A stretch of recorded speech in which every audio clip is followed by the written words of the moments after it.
Ladies and gentlemen, welcome to Chanel Jasmine, the best novel Chanel for romantic stories.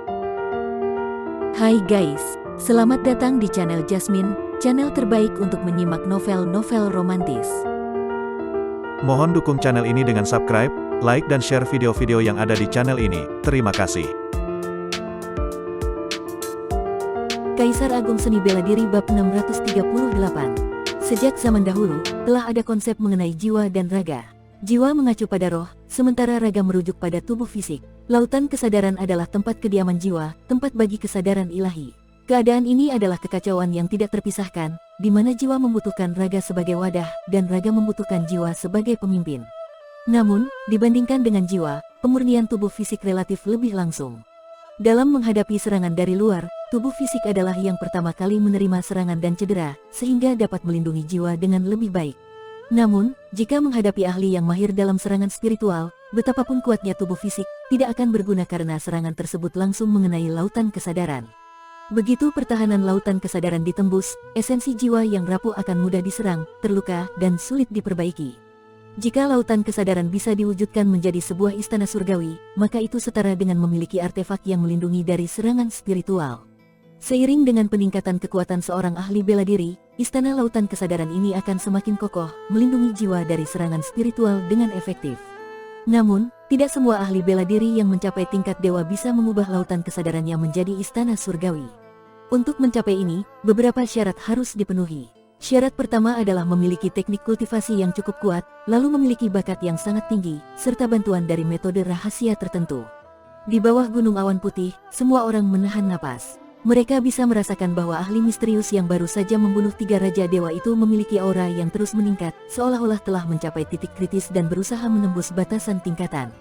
Apakah dia akan menembus menjadi kaisar dewa? Pemimpin Sekte Awan Putih sangat terkejut.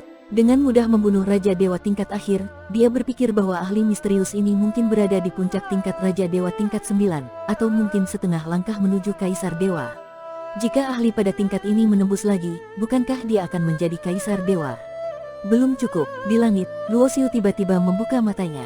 Dia merasakan energi di dalam tubuhnya terus menerjang pintu batasan, meskipun pintu tersebut menunjukkan tanda-tanda mulai terbuka, namun energi dalam tubuhnya mulai melemah. Dalam sekejap, dia menghilang dan sudah kembali ke gua yang dia buat sebelumnya. Boom! Di dalam gua, cahaya ilahi yang cemerlang mencuat ke langit. Para ahli bela diri di bawah Gunung Awan Putih melihat pemandangan itu, merasakan sakit pada mata mereka dan mengalirkan air mata. Itu adalah kilauan cahaya yang memancar dari jutaan kristal ilahi. Energi yang melimpah memenuhi gua, bagaikan 10.000 gunung berapi siap meletus. Energi kristal ilahi bahkan membentuk kolom cahaya yang menembus langit, membelah langit seperti naga yang mengamuk. Ini hanyalah permulaan. Luo Xiu mengambil lebih banyak kristal ilahi, dan kolom-kolom cahaya besar seperti naga terbang ke langit, menyelimuti seluruh Gunung Awan Putih dalam cahaya ilahi yang tak terbatas. Pada momen ini, Luo Xiu yang berendam dalam lautan cahaya ilahi, seolah-olah menjadi satu-satunya keabadian di dunia ini. Jubah hitam putihnya berkibar, rambut hitam panjangnya berterbangan liar, dan tubuhnya berkilauan dengan ketajaman, seolah tubuhnya adalah senjata yang kuat, siap menantang langit. Dia menutup matanya, tubuhnya mengambang dalam lautan energi, seperti dewa yang bangkit dari tidur abadi. Dum, detak jantungnya menggema, tubuh kuatnya segera meledakkan energi darah yang melambung tinggi. 10.800 pori-pori di tubuhnya terbuka lebar, 10.800 arus energi darah membumbung ke langit. Seperti 10.800 naga merah darah. Seluruh langit berubah menjadi warna merah darah yang menakutkan, energi darah yang melimpah bergema dengan gemuruh seperti raungan naga atau banjir yang mengamuk. Betapa menakutkannya energi darah ini, seberapa kuat tubuh orang ini sebenarnya. Pemimpin Sekte Awan Putih terkejut luar biasa. Dia pernah menyaksikan kekuatan luar biasa Raja Dewa yang ahli dalam tubuh fisik, tetapi dibandingkan dengan orang ini, kekuatan itu bagaikan api kecil di hadapan bulan. Bas! Pada saat itu, mata Luo Xiu terbuka, memancarkan cahaya ilahi dari pupilnya bagaikan 2 pedang, menghancurkan ruang, membelah langit, menciptakan kekacauan yang bergejolak. Di belakangnya, 36 bintang muncul, menciptakan pemandangan angkasa. Bintang emas dan hitam berselang-seling, dan setiap bintang memancarkan aura kuat. Teknik kultivasi dijalankan, puluhan juta esensi kristal ilahi dia serap, bahkan saluran energi di bawah Gunung Awan Putih dia tarik keluar, seperti menelan seekor naga sejati. Di tengah pemandangan angkasa di belakangnya, sebuah cakram kehidupan dan kematian muncul, menjadi bintang utama yang dikelilingi oleh 36 bintang yang berputar. Boom, dalam sekejap, awan bergerak di 8 penjuru, dan langit 10.000 mil berubah menjadi kegelapan yang tak terbatas. Brak, sebuah guntur emas sebesar naga sejati turun tiba-tiba dari langit, langsung menghantam Luo Xiu. Tidak seperti guntur hukuman surgawi yang biasanya, yang kali ini turun tanpa peringatan, seperti keinginan langit untuk segera melenyapkan Luo Xiu. Hal ini terjadi karena kekuatan Luo Xiu yang terlalu besar. Hukum alam semesta itu adil, semakin besar kekuatanmu, semakin berat hukuman guntur yang akan dihadapi saat kau mencoba menerobos batas.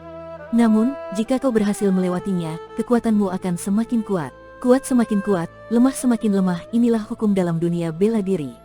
Hanya ada satu guntur berwarna emas, tampaknya biasa saja, tetapi sangat menakutkan.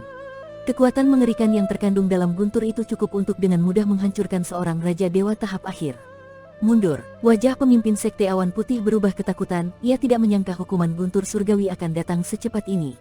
Saat ini, kekuatan surgawi yang maha kuasa menekan 10.000 mil di sekitarnya, membuatnya, meskipun sebagai Raja Dewa, merasa seperti menanggung beban 10.000 gunung. Apalagi para murid biasa dari Sekte Awan Putih, mereka bahkan tidak bisa bergerak sedikit pun di bawah tekanan kekuatan surgawi itu. Beberapa orang sudah terdorong ke tanah karena tekanan ini, tidak mampu bergerak sedikit pun. Pada saat itu, sosok Luo Xiu terbang ke arah langit, mengulurkan tangan dan menangkap guntur emas tersebut. Kekuatan guntur berkumpul di telapak tangannya, dan akhirnya membentuk bola guntur emas. Yang lebih mengejutkan, Luo Xiu langsung menelan bola guntur emas itu ke dalam mulutnya. Boom! Di dalam tubuhnya, suara guntur menggema. Tubuhnya retak sedikit demi sedikit, namun segera pulih dengan cepat hingga kekuatan guntur sepenuhnya terserap dan dimurnikan, membuat tubuhnya berkilauan dan menjadi semakin kuat.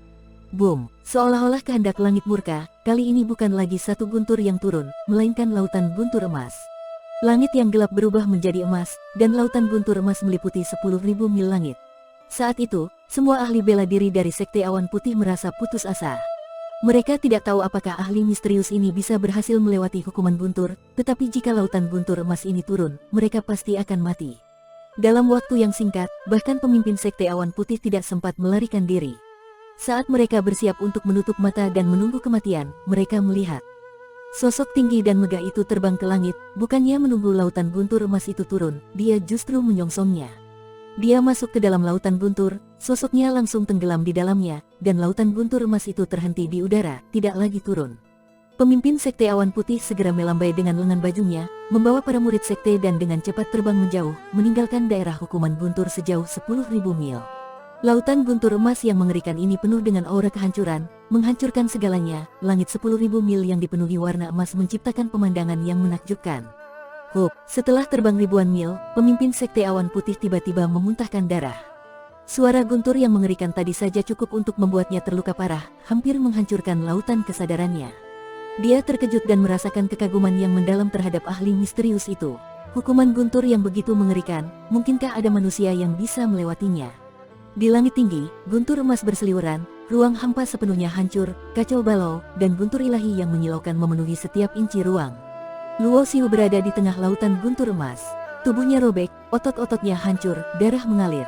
Meskipun tubuh perangnya yang kuat, ia tetap tak mampu menahan guntur yang mengerikan ini. Namun, ekspresinya tetap tenang. Tak peduli seberapa parah luka-lukanya, di dalam tubuhnya ada energi kehidupan yang melimpah, yang dengan cepat memperbaiki luka-lukanya. Setiap bagian yang terluka dan pulih, tubuhnya terus menjadi lebih kuat, aliran darah berwarna merah yang memancar dari 10.800 pori-porinya tidak menunjukkan tanda-tanda melemah. Semua ini berkat peningkatan teknik jiwa kekal, tubuh abadi. Awalnya, teknik jiwa kekal hanya akan aktif saat berada di ambang kematian. Ketika aktif, luka akan pulih, dan setelahnya kekuatan menjadi lebih besar. Namun, dalam perjalanan hidup bela diri Luo Xiu, ia jarang sekali menggunakan teknik ini, karena musuh yang ia hadapi semakin kuat. Dia tidak bisa sembarangan membiarkan dirinya dalam kondisi sekarat, karena itu mungkin akan benar-benar mengakibatkan kematiannya. Tetapi tubuh abadi berbeda. Setelah mencapai kesempurnaan dari 18 titik, lengan kirinya mengandung kekuatan hidup yang tak terbatas, menyatu dengan teknik jiwa kekal, dan menjadi sebuah teknik ilahi yang baru. Teknik ini tidak perlu diaktifkan secara manual, selama dirinya terluka, teknik ini akan aktif, memperbaiki tubuh dengan cepat. Yang lebih luar biasa adalah bahwa teknik penyembuhan bela diri lainnya, meski tingkatannya setinggi apapun, bahkan jika diciptakan oleh seorang kaisar dewa, tetap membutuhkan energi untuk mengaktifkannya. Namun, teknik jiwa kekal ini tidak demikian. Teknik ini akan aktif tanpa menghabiskan sedikit pun energi dari dirinya, tetapi justru menggunakan energi dari hukum alam semesta untuk memperbaiki tubuh yang terluka. Karena itu, dengan teknik ini, selama Luo Xiu tidak terbunuh seketika, seberat apapun lukanya atau jika seluruh energinya habis, tubuhnya akan pulih sepenuhnya dalam waktu singkat. Kehebatan tubuh abadi membuat Luo Xiu tidak khawatir sama sekali menghadapi hukuman guntur ini. Sebaliknya, dia berharap hukuman guntur ini datang lebih cepat dan lebih hebat. Semakin besar kerusakan yang diterima tubuhnya, setelah teknik tubuh abadi memulihkan dirinya, tubuhnya akan menjadi lebih kuat. Waktu terus berlalu, kekuatan hukuman guntur semakin hebat. Lautan guntur emas perlahan memudar, dan digantikan oleh lautan guntur ungu di langit. Guntur ungu ini jelas jauh lebih kuat dari guntur emas, setiap gunturnya menyala terang. Dalam sekejap, ribuan guntur ungu menghantam tubuh Luo Xiu, darah dan dagingnya berhamburan, seluruh tubuhnya hanya menyisakan kerangka, sementara dagingnya berubah menjadi abu di bawah kekuatan guntur. Namun, pada saat berikutnya, dagingnya dengan cepat tumbuh kembali dengan kecepatan yang bisa dilihat oleh mata, hanya untuk dihancurkan kembali oleh guntur, lalu tumbuh kembali, berulang kali, hingga waktu berlalu lama, daging Luo Xiu tumbuh kembali di atas tulangnya, dan guntur ungu yang menghantamnya tidak lagi menimbulkan kerusakan. Bahkan, dagingnya menyerap guntur itu, tubuhnya memancarkan cahaya ungu samar. Bersambung.